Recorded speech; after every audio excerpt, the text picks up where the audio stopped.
بسم اللہ الرحمن الرحیم۔ السلام علیکم اسٹوڈنٹس، آج کے لیکچر میں ہم بات کریں گے نیچرلزم کے بارے میں۔ پچھلے لیکچر میں ہم نے ریئلزم موومنٹ پڑھی تھی۔ آج ہم نیچرلزم کو دیکھیں گے کہ یہ نیچرلزم تھی کیا اور یہ شروع کب ہوئی تھی۔ جی، while many modern works contain naturalistic elements, جتنے بھی ماڈرن ورکس ہیں، جتنا بھی ماڈرن لٹریچر لکھا جا رہا ہے اس کے اندر نیچرلزم کے ایلیمنٹ ہوتے ہیں، لیکن naturalism refers to specific to a literary movement. لیکن ہماری یہاں سے مراد نیچرلزم سے کیا ہے کہ وہ والی literary movement that took place in America, England and France, جو شروع ہوئی تھی امریکہ، انگلینڈ اور فرانس سے during the late 80s and early 90s، اور یہ شروع ہوئی تھی 80s کے آخر پہ اور 90s کے شروع پہ، یعنی کہ 19ویں صدی کے آخر پہ اور 20ویں صدی کے شروع میں یہ موومنٹ جو تھی یہ شروع ہوئی تھی، which produced a unique type of realistic fiction, اور اس کے اثر سے ایک یونیک ایک قسم کا فکشن لکھا گیا، شروع ہوا تھا لٹریچر کے اندر۔ جناب، in order to understand naturalism we must first examine realism. پہلے ہمیں ریئلزم کا پتہ ہونا چاہیے۔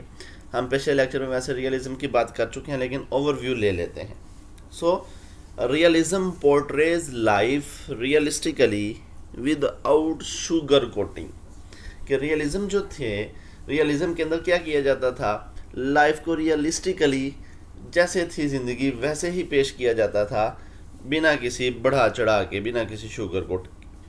Realist try to write reality. اب جو ریئلسٹ تھے، جو رائٹر تھے، وہ ریئلٹی لکھنے کی کوشش کرتے تھے۔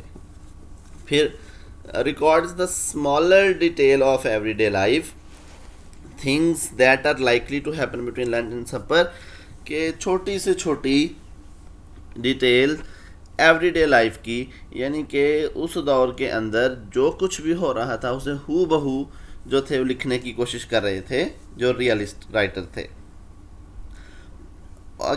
Portrays local colour, attempting to accurately portray the customs, speech, dress and living condition of their chosen local۔ اب جہاں سے، جس لوکیلٹی سے یہ کریکٹر لیتے تھے اپنا، تو وہاں کے جو کسٹمز تھے، رسم و رواج تھے، وہاں کی جو سپیچ یعنی کہ جو لینگویج تھی، ڈریسنگ تھی، اینڈ لیونگ کنڈیشن، اور وہاں کا طرز زندگی کیا تھا، جس لوکیلٹی سے، جس سوسائٹی سے وہ اپنا کریکٹر لیتے تھے، ہو بہو اس کی پوری سویلائزیشن کو وہ اسی طرح پیش کر دیتے تھے۔ Rejects the idealized presentations, imaginative setting and supernatural and the improbable plot twist of romanticism.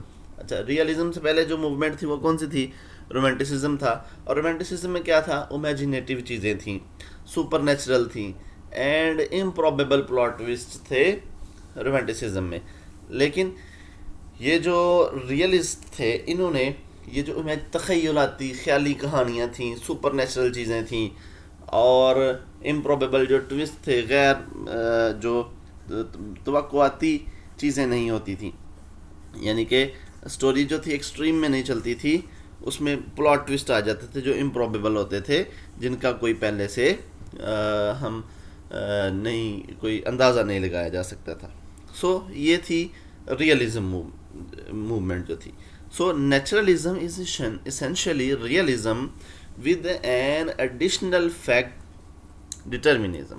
اصل میں جو ہمارا نیچرلزم ہے یہ اصل میں ریئلزم ہی ہے، لیکن اس کے اندر ایک اور فیکٹ ہے، ایک اور کریکٹر ہے جسے ڈٹرمنزم بولتے ہیں ہم۔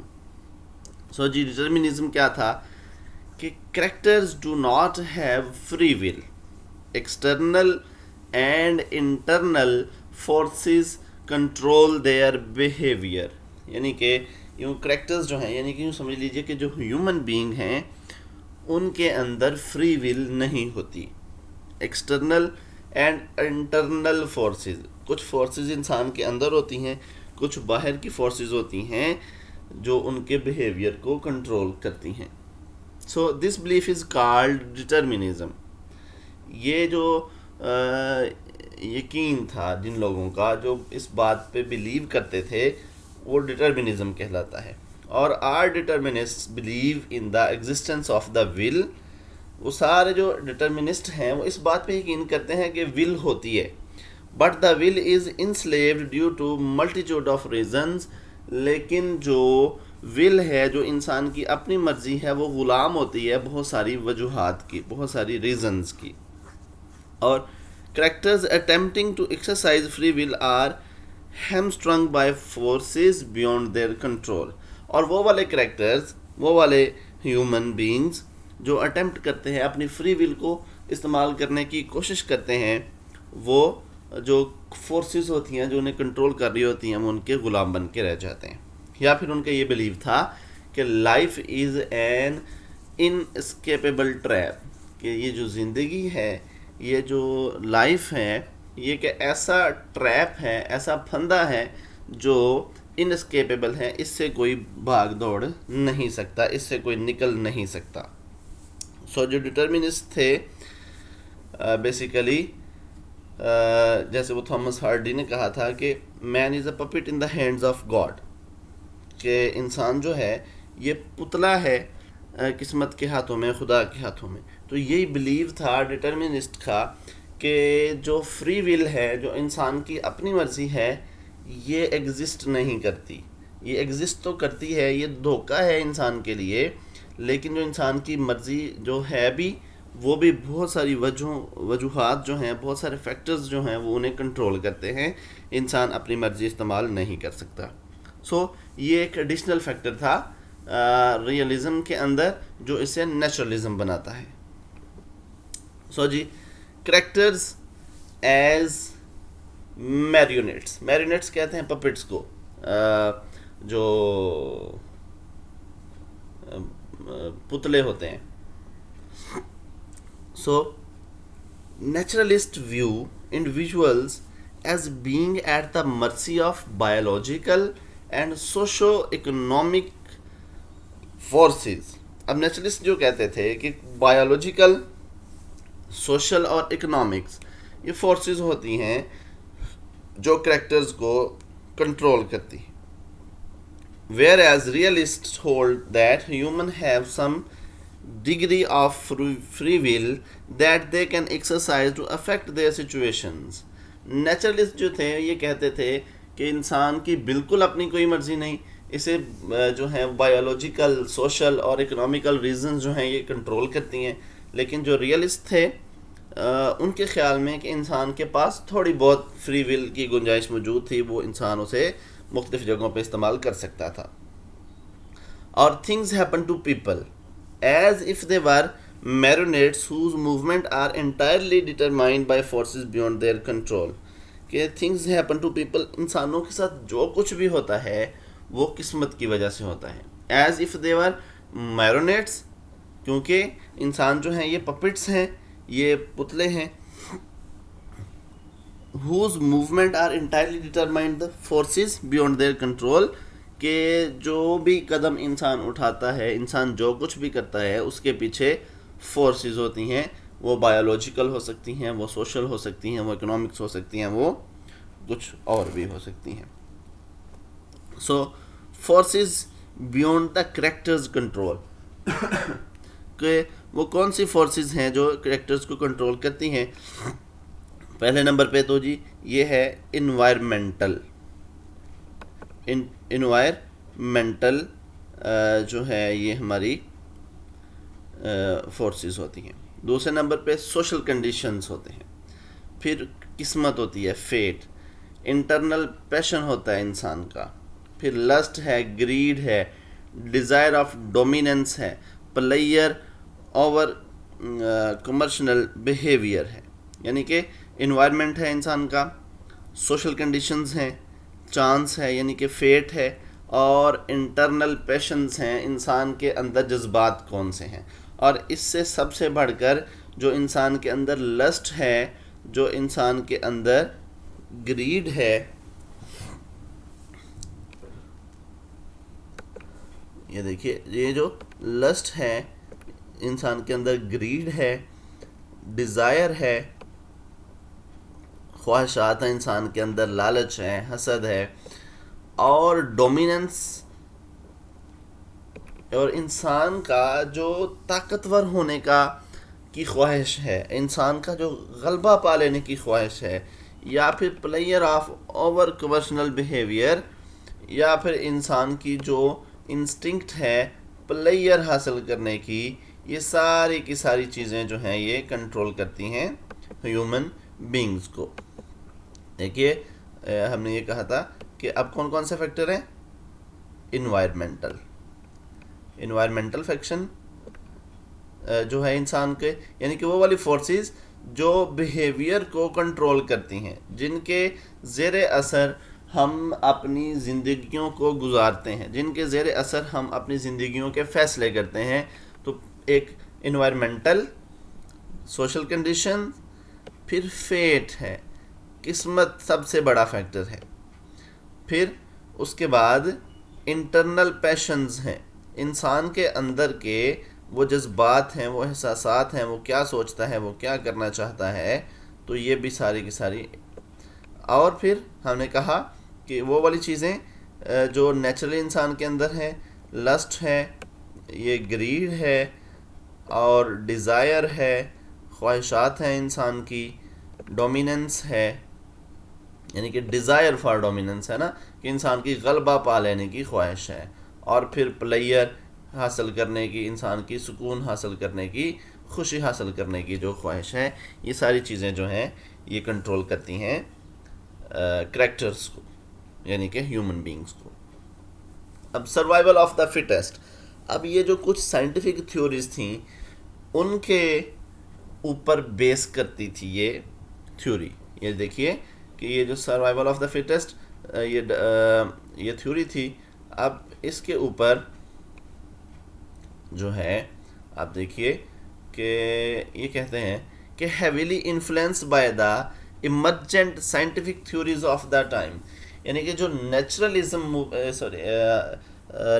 موومنٹ تھی، it was heavily influenced by the emergent of scientific theories. یعنی کہ اس وقت کی جو سائنٹیفک تھیوریز تھیں ان کا بہت زیادہ اثر تھا کس پہ؟ نیچرلزم پہ. اور وہ تھیوریز کون سی تھیں؟ ڈارونز تھیوری آف ایولیوشن. اب وہ تھیوری کیا تھی کہ سروائیول آف دا فٹیسٹ، جو بچتا صرف وہی ہے جو سب سے زیادہ طاقتور ہوتا ہے. سو اس کا بہت زیادہ اثر تھا ریئلزم پہ. پھر fight for survival brings out the brute with in each individual.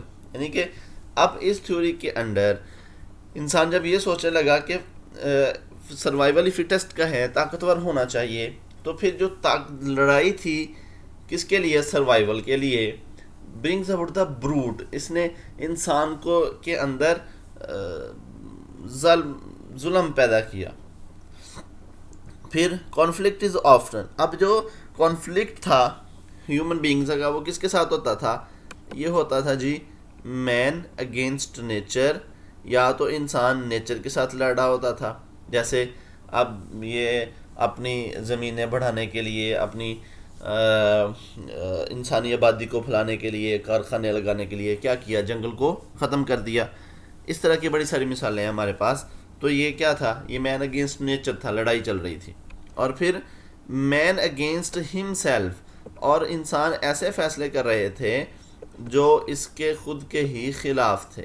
چونکہ یہ ماڈرن ایج بھی شروع ہو چکی تھی، یہاں سے انسان بہت زیادہ ترقی بھی کر رہا تھا، لیکن جو انسان کی ترقی تھی وہ مین اگینسٹ ہم سیلف، وہ انسان اپنے خلاف ہی ظلم کر رہا تھا. یعنی کہ جو ہتھیار بن رہے تھے، جدید جنگیں ہو رہی تھیں، سارا کچھ تھا، تو وہ انسان کی خود اپنے خلاف ہی لڑائی تھی. وہ جو کچھ انسان بنا رہا تھا وہ سارا کا سارا اس کے اپنے خلاف ہی استعمال ہو رہا تھا. سو جی اب کیا ہے کہ the indifferent and omnipotent power of nature. Nature کی طاقت کیا ہے؟ کہ nature fate is an indifferent force acting upon the life of human being. یعنی کہ جو نیچر ہے, جو قدرت ہے, یا پھر جو قسمت ہے, جو فیٹ ہے, it is an indifferent force acting upon the lives of human being. یہ ایک مختلف قسم کی طاقت ہے جو انسان کی زندگیوں پہ اثر ڈالتی ہے. So works often describe the futile attempts of human beings to exercise free will in a universe that ironically reveals that free will is an illusion. اب اس میں جو ورک تھے, جو رائٹنگ جو لکھا گیا, اس میں کیا ڈسکرائب کیا گیا کہ futile attempts of human beings to exercise free will, کہ انسان کو اپنی مرضی, اپنی فری ول کو استعمال کرتے ہوئے دکھایا گیا. لیکن بعد میں کیا ہوا, آئرونیکلی, یہ آئرنی ہوئی انسان کے ساتھ. کیا ہوا کہ free will is an illusion. جب انسان نے اپنی فری ول کو استعمال کیا تو بعد میں اسے اندازہ ہوا کہ جو فری ول ہے اٹس این ایلیوژن, یہ دھوکہ ہے, کوئی انسان فری ول استعمال نہیں کر سکتا. جو انسان کی ول ہے اسے بھی کچھ فورسز جو ہوتی ہیں وہ کنٹرول کرتی ہیں, کچھ فیکٹر ہوتے ہیں جس کے زیر اثر انسان سے وہ فیصلے کروائے جاتے ہیں.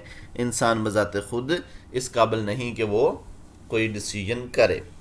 اب violence and tragedy is often the result. اب جب بھی انسان اپنا فری ول استعمال کرنے لگتا تھا تو پھر کیا ہوتا تھا, یا تو وائلنس ہوتی تھی, لڑائیاں جھگڑے خون خرابہ ہوتا تھا, یا پھر ٹریجڈی ہو جاتی تھی اس کے ساتھ.